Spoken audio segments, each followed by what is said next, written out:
just to rephrase the question. So the question is, can we explain in simple terms what happened with Maker Dao and why it's bad for DeFi? So this is being called Black Thursday. Okay, so this is from the Maker Dao forum. So somebody had the courtesy of putting everything into a nice summary. Now, without really reading all this verbatim, let me see what we can say here. Actually, maybe it makes sense to read this verbatim, actually. Right, so this person is called Soto. He says, during the ETH price crash, some vaults containing ETH as collateral to mint DAI became under collateralized, so under 150% collateral. Since the Oracle ETH price fed to Maker DAO came under those vaults' collateralization limit, they became available for liquidation. Liquidations are triggered by users calling the contract, which starts an auction for the ETH from the vault. The auctions are used to raise DAI to reimburse the liquidated vault's debt. In normal operation, the user, who are called keepers, compete for this auction, and the winning bid is paid in DAI in exchange for the ETH and vault. So anyway, let me just rephrase everything. So the way it works is, if anybody who hasn't used Maker DAO, you put up your collateral. So you say, okay, I'm Ian, I want to borrow money. So and you have to put up 1.5 times your collateral. The amount you're going to borrow. So if I want to borrow $1,000 in DAI, in the stablecoin, I have to put up $1,500 worth of Ethereum. They take Ethereum and BAT as collateral at the moment. So I put up $1,500 worth of Ethereum. You give me $1,000 worth of DAI. I can go do whatever I want with it. I can go do stablecoin lending. I can go trade on it. In a way, it's a form of margin trading. It's borrowing money.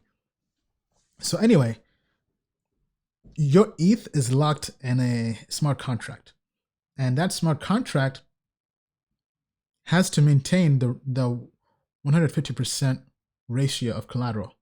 Anytime you fall below it, you have to come and put in more capital so that it goes back, right? So kind of like anybody who's done margin trading, right? You basically have a margin call. So when the Ethereum price dropped 40% in a day, a lot of people were margin called in a way. They had to go and put up collateral.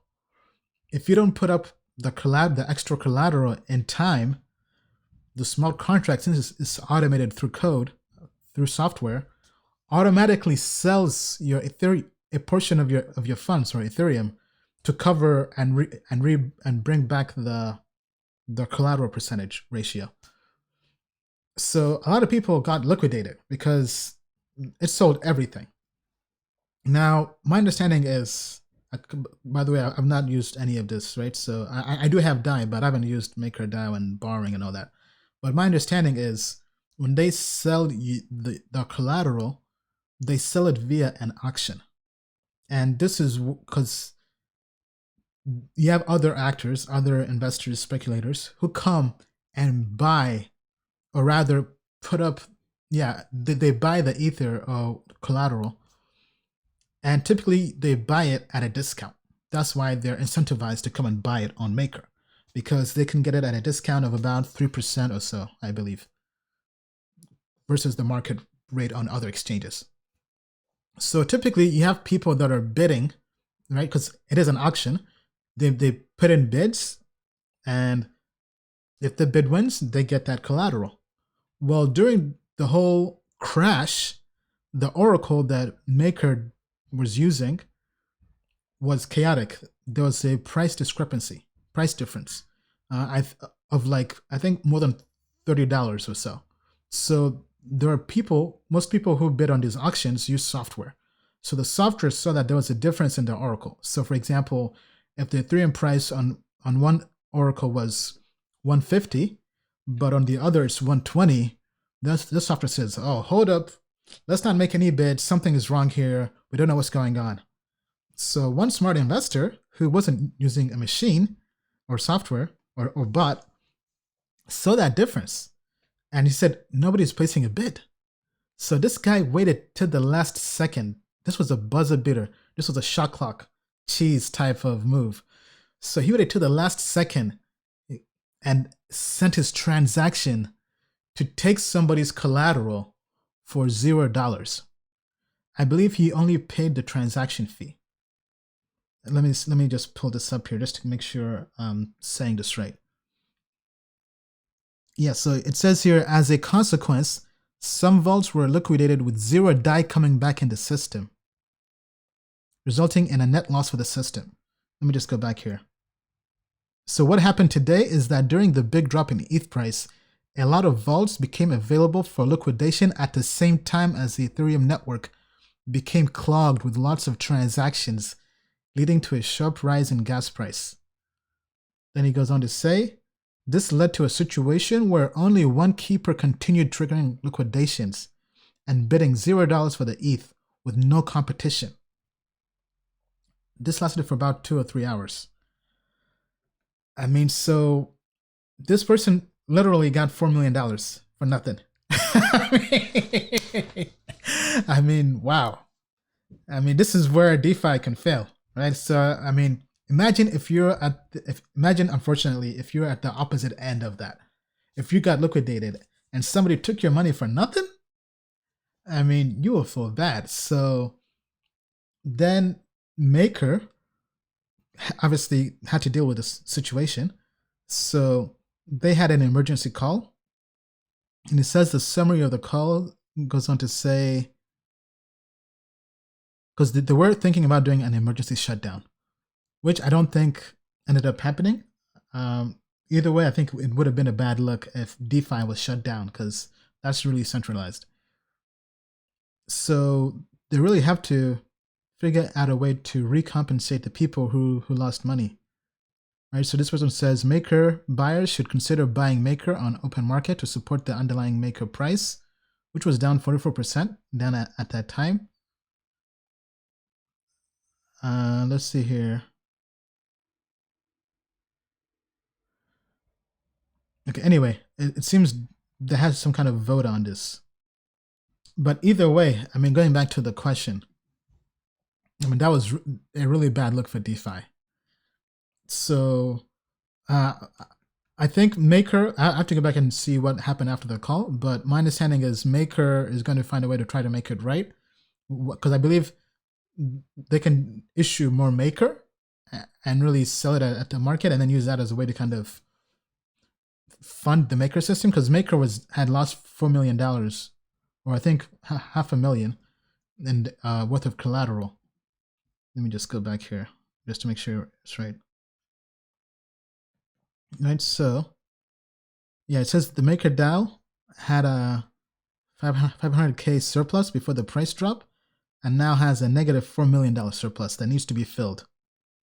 The protocol covers this issue, the solution being to trigger a Maker mint and auction, the DAI raised being used to fill the surplus debt. Okay, yeah, so they're going to have an auction to sell all this. But anyway, I mean, I'm obviously not a Maker DAO expert, but definitely check out the forum and probably the Maker's site or Twitter for more information.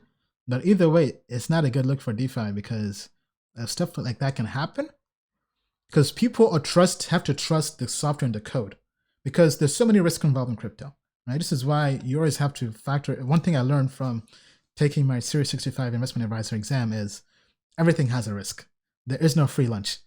So even putting money in DAI, which we think is good technology and good, one of the better projects in DeFi, you have the risk of smart contract getting hacked, or the smart contract having a glitch like the flash loan or this, or something else happening. I mean, there's always risks that you can't plan for. Like even coronavirus was a risk, right? A pandemic was a risk that almost no investor factored into their investment analysis.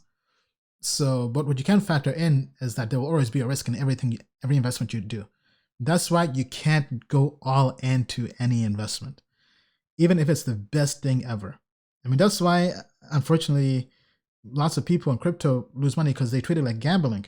I mean, like whether it's Sparkster or ICOs or trading or anything, like I know people who borrow money to make an investment. And one of the things I got from the book by Howard Marks, I think it was the most important thing, either that or mastering the market cycle. But there's this story. It goes like this: this guy, he joins, he basically makes a bet on a horse race with just one horse. So he thinks to himself, oh man, like this is as sure as it gets. I mean, there's no way I can lose. There's only one horse. All the other horses had to forfeit or quit or whatever. They couldn't make it. There's only one race. So he goes and bets the farm. He goes and borrows money, sells his house and everything. He's like, there's no way I can lose. He bets the house on this horse winning because it's racing against nobody. So the race begins. The horse starts racing. Halfway through, the horse jumps over the track and runs away and ends up quitting the race because obviously he can't finish the race.